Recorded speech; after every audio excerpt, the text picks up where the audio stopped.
नमस्कार, आप देख रहे हैं 4 PM और मैं हूं अभिषेक मिश्रा।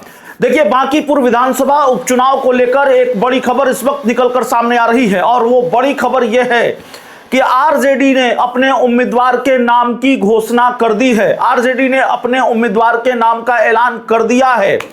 आरजेडी के प्रदेश अध्यक्ष मंगनीलाल मंडल ने अपनी प्रेस कॉन्फ्रेंस में इस बात का ऐलान किया है कि राजद की तरफ से बांकीपुर विधानसभा उपचुनाव कौन लड़ेगा, बांकीपुर उपचुनाव में राजद का प्रत्याशी कौन होगा। और आरजेडी ने इस उपचुनाव में अपने पुराने प्रत्याशी पर ही भरोसा जताया है।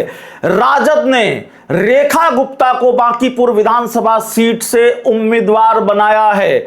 आरजेडी ने अपने पुराने उम्मीदवार पर ही भरोसा जताया है। रेखा गुप्ता आरजेडी के टिकट पर पहले भी बांकीपुर विधानसभा चुनाव लड़ चुकी हैं और आपको मालूम है कि बांकीपुर की विधानसभा सीट कितनी महत्वपूर्ण है।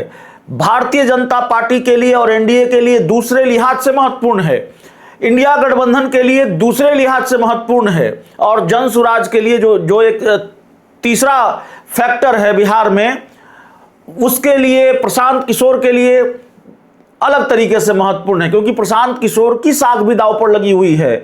वो यहां खुद चुनाव लड़ रहे हैं, बांकीपुर विधानसभा सीट से चुनाव लड़ने का ऐलान उन्होंने खुद किया है। तो खैर, आरजेडी की बात कर लेते हैं। आरजेडी ने रेखा गुप्ता को उम्मीदवार बनाया है और रेखा गुप्ता चुनाव लड़ेंगी भारतीय जनता पार्टी के उम्मीदवार के खिलाफ, प्रशांत किशोर के खिलाफ और शायद कांग्रेस के खिलाफ भी।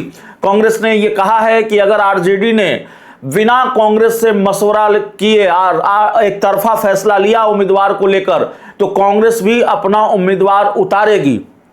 तो 50% उम्मीद यह है कि कांग्रेस भी अपना उम्मीदवार उतार दे और शीर्ष नेतृत्व की तरफ से हस्तक्षेप हुआ तो शायद बिहार कांग्रेस 2 कदम पीछे हट सकती है और मजबूरन आरजेडी की मदद करनी पड़ेगी। लेकिन आज बयान आया है कांग्रेस के प्रवक्ता आशीष नाथ तिवारी का कि अगर आरजेडी मनमाना फैसला लेगी, एक तरफा फैसला लेगी और कांग्रेस को बिना भरोसे में लिए उम्मीदवार को लेकर फैसला लेगी, कांग्रेस से बिना बात किए फैसला लेगी, तो दूसरे दल भी स्वतंत्र है अपना फैसला लेने के लिए, कांग्रेस भी अपना उम्मीदवार देगी। अब आ जाते हैं बांकीपुर विधानसभा सीट को लेकर। बांकीपुर विधानसभा की सीट इतनी महत्वपूर्ण क्यों है, बांकीपुर का चुनाव इतना महत्वपूर्ण क्यों है?